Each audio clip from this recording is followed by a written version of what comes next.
This is Market Street, the main artery south out of downtown Youngstown. By day, a 30-block stretch of small retail stores staying alive despite the changing character of the surrounding neighborhood. It happens to be the area of the city where there is the greatest amount of activity, especially by young people, and especially on Fridays and Saturdays from 9 o'clock in the evening until 2:30 in the morning. Youngstown's rock and roll radio station. Jerry Starr at the good tunes. Let's get the knack right now.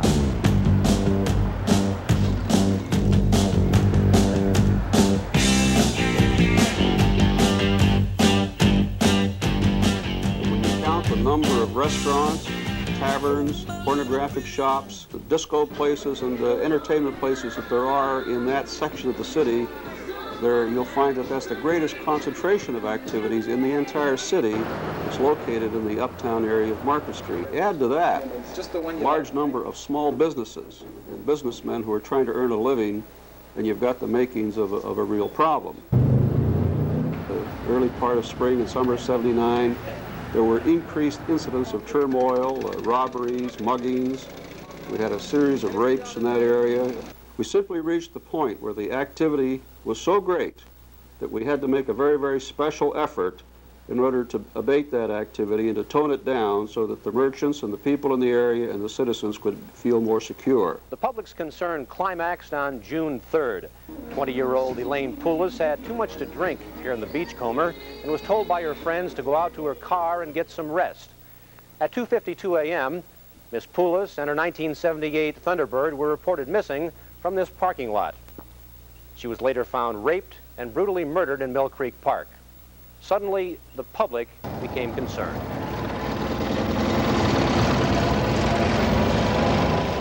We took the action when we thought it was necessary. We thought the situation was getting out of hand. Time had come when a substation or local law enforcement in a neighborhood was important. June 7th, just 4 days after Elaine Poulos was murdered, a police substation was hurriedly put into operation in the Uptown district. It was an attempt by the mayor to get a grip on a problem getting more and more out of control. And it was an experiment to see if the neighborhood beat cop, the foot patrolman meeting people one-on-one, was really more effective in this case than the modern-day mobile force. As far as serving minors, I don't try to serve no minors. Well, this girl's 19 by her own admission. That's a minor. This is what your bartender got to check. You follow me? Right.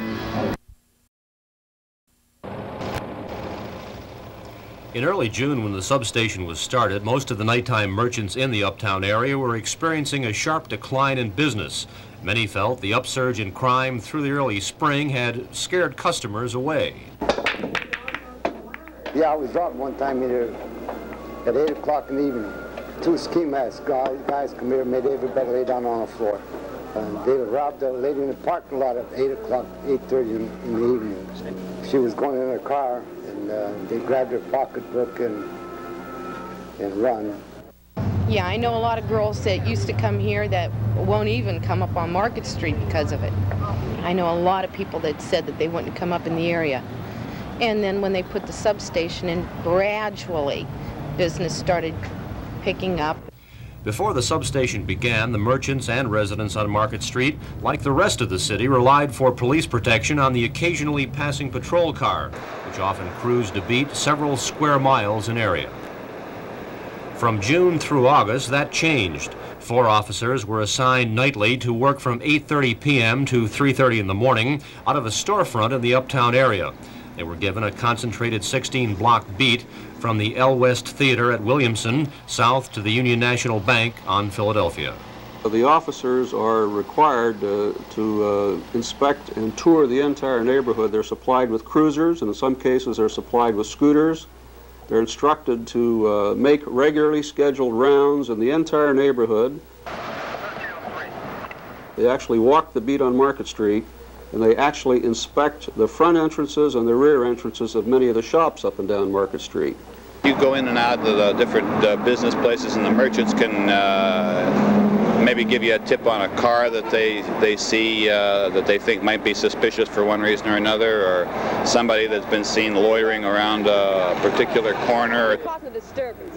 Okay, well then we'll leave and buckle up. They don't care for it. We got a car to come down here, check it out. We're checking it out, and we're going to tell you what's going to happen later on. I don't think the bar owners are as quick to sell to someone who they even suspect might be underage, because they never know when we're going to come strolling in the door.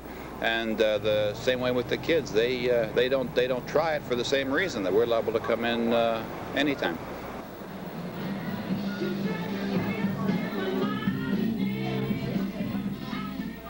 They'll walk in and check, say, how's everything, you having any problems? They rap even some of the customers, and it really looks good. I'll tell you one thing, it keeps everybody, you know, a little more walking a truer line up here. You know, they just don't do the freaky things that they done before. I wouldn't even come out in my own yard here if the cops weren't going up. They go up and down every 15 minutes. Any neighbor on this street or on that side of the street will tell you it's day and night around here. You don't have to be feared for your life. Fights, busted windows, breaking in the cars, all hit the decline. Well, he's telling the truth, though, because we got statistics to back that up. That's true, though. That's true. That's definitely true. That's definitely true. Those police figures indicate that over 80 arrests were made and 300 traffic citations issued by the substation during the period from June through August 31st.